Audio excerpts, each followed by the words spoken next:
Siddaramaiah out going CM ಅಂತೇಳಿ ಛಲವಾದಿ ನಾರಾಯಣಸ್ವಾಮಿ ಅವರು ಹೇಳಿದ್ದಾರೆ. ಈ ಹೇಳಿಕೆಗೆ ಸಿಎಂ ಸಿದ್ದರಾಮಯ್ಯ ಕೌಂಟರ್ನ ಕೊಟ್ಟಿರುವಂಥದ್ದು.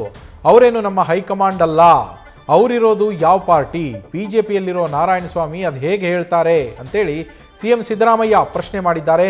ಏನೋ ಹೇಳಬೇಕು ಅಂತೇಳಿ ಹೇಳ್ತಾರೆ, ಅದಕ್ಕೆಲ್ಲ ನಾನು ರಿಯಾಕ್ಟ್ ಮಾಡೋದಿಲ್ಲ. ನಮ್ಮ ಹೈಕಮಾಂಡ್ ಏನು ಹೇಳುತ್ತೋ ಅದನ್ನು ನಾವು ಕೇಳ್ತೀವಿ ಅಂತೇಳಿ ಅವ್ರು ಹೇಳಿರುವಂಥದ್ದು. ಛಲವಾದಿ ನಾರಾಯಣಸ್ವಾಮಿ ಅವರಿಗೆ ಸಿಎಂ ಸಿದ್ದರಾಮಯ್ಯನವರು ಟಾಂಗ್ ಕೊಟ್ಟಿರುವಂಥದ್ದು. ಪರಿಷತ್ನ ವಿಪಕ್ಷ ನಾಯಕರು ಛಲವಾದಿ ನಾರಾಯಣಸ್ವಾಮಿ ಅವರು ಸಿಎಂ ಸಿದ್ದರಾಮಯ್ಯ ಅವರು ಔಟ್ ಗೋಯಿಂಗ್ ಸಿಎಂ ಅಂತ ಹೇಳಿದ್ದಾರೆ. ಬಾಗಲಕೋಟೆಯಲ್ಲಿ ಮಾತನಾಡುವಂತಹ ಸಂದರ್ಭದಲ್ಲಿ ಛಲವಾದಿ ನಾರಾಯಣಸ್ವಾಮಿ ಅವರು ಹೇಳಿದ್ದು, ಅದಕ್ಕೆ ಬಾಗಲಕೋಟೆಯಲ್ಲಿಯೇ ಸಿಎಂ ಕೂಡ ಕೌಂಟರ್ ಕೊಟ್ಟಿರುವಂಥದ್ದು. ಕಾಂಗ್ರೆಸ್ ಸೋತ್ರೆ ಗ್ಯಾರಂಟಿ ನಿಲ್ಲುತ್ತಾ? ನಿಲ್ಲಿಸಲಿಕ್ಕೆ ಸಾಧ್ಯ ಇದೆಯಾ?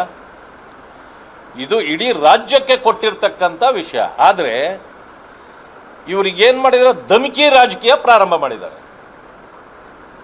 ಮುಖ್ಯಮಂತ್ರಿಗಳು ಮತ್ತು ಅವರ ಸಹೋದ್ಯೋಗಿಗಳು, ಕಾಂಗ್ರೆಸ್ ಮುಖಂಡರು ಮತ್ತು ಅವರ ಚೇಲಾಗಳು ಧಮಕಿ ರಾಜಕೀಯವನ್ನು ಪ್ರಾರಂಭ ಮಾಡಿದ್ದಾರೆ. ಧಮಕಿ ಏನು? ಈ ಚುನಾವಣೆಯಲ್ಲಿ ಏನಾದರೂ ನೀವು ಕಾಂಗ್ರೆಸ್ಸನ್ನು ಸೋಲಿಸಿದರೆ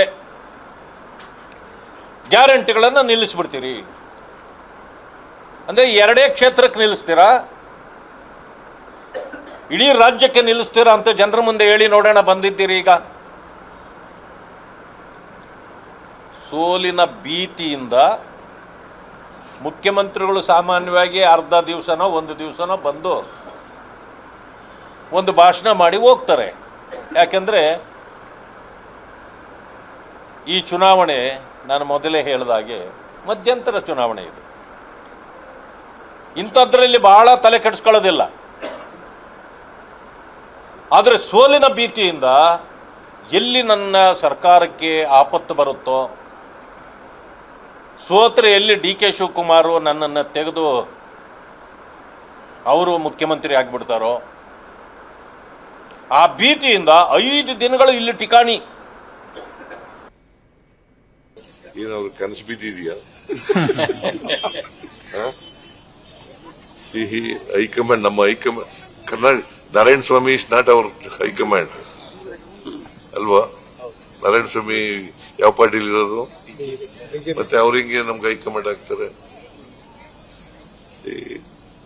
ಏನೋ ಹೇಳ್ತಾರೆ, ಹೇಳ್ಬೇಕು ಅಂತ ಹೇಳ್ತಾರೆ.